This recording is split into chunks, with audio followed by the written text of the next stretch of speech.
नमस्कार बंधुरा पुअर किचेने आबारो सबाइके स्वागत। आशा करछि सबाई खूब भालोई आछेन और आमिओ खूब भालो आछि।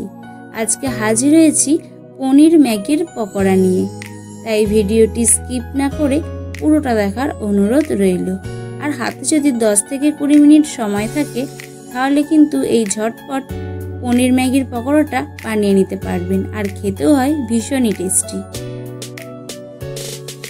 प्रथमेই আমি গরম জল বসিয়ে দিয়েছি আর গরম জলের মধ্যে 2 প্যাকেট ম্যাগি দিয়ে দিলাম। ম্যাগিটাকে 1 থেকে 2 মিনিট একটুখানি সেদ্ধ করে নিয়ে আমি ম্যাগিটাকে নামিয়ে নেব। আমার চ্যানেলের এই রান্নাগুলো যদি আপনাদের ভালো লেগে থাকে তাহলে লাইক কমেন্ট আর শেয়ার করে দেবেন। ম্যাগিটাকে সেদ্ধ করে নিয়ে একটা থালার মধ্যে নামিয়ে নিলাম আর এখানে পনিরটাকে আমি এরকম লম্বা লম্বা করে কেটে রেখেছি। এবার একটা বাটির মধ্যে দিয়ে দিচ্ছি টমেটো সস, তার সাথে দিয়ে দিচ্ছি শেজওয়ান সস আর ম্যাগির মশলা 2 প্যাকেটে আমি দিয়ে দিলাম।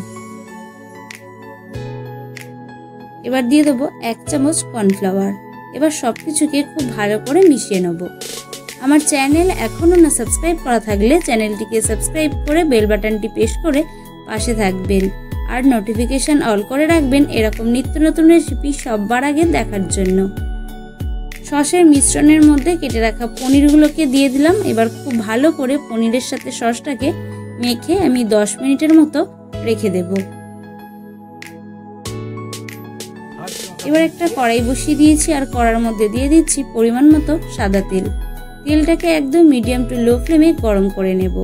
আর এদিকে সেদ্ধ করে রাখা ম্যাগির উপরে 1 চামচ কর্নফ্লাওয়ার দিয়ে দিলাম। দিয়ে ম্যাগিটাকে ভালো করে কর্নফ্লাওয়ারের সাথে মিশিয়ে নিতে হবে।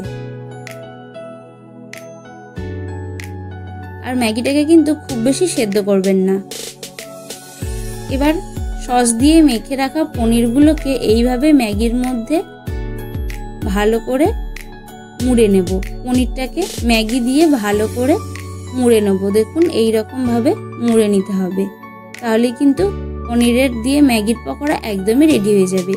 এইভাবে আমি পনিরগুলোকে ম্যাগি দিয়ে মুড়ে মুড়ে একটা একটা করে তৈরি করে তেলের মধ্যে দিয়ে লাল করে ভেজে তুলে নেব, তাহলে কিন্তু পনির ম্যাগির পকোড়া একদমই রেডি হয়ে যাবে।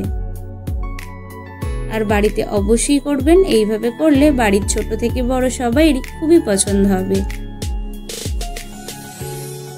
আশা করছি ভিডিওটা আপনাদের একটু হলেও ভালো লেগেছে। যদি ভালো লেগে থাকে লাইক কমেন্ট শেয়ার করতে ভুলবেন না কিন্তু।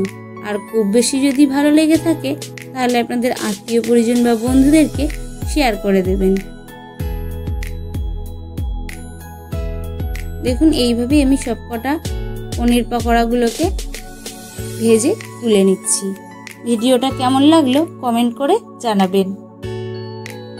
আজ এই পর্যন্তই, দেখা হচ্ছে অন্য কোনো ভিডিওতে। ভালো থাকবেন, সুস্থ থাকবেন আর পুয়ার কিচেনের সাথেই থাকবেন।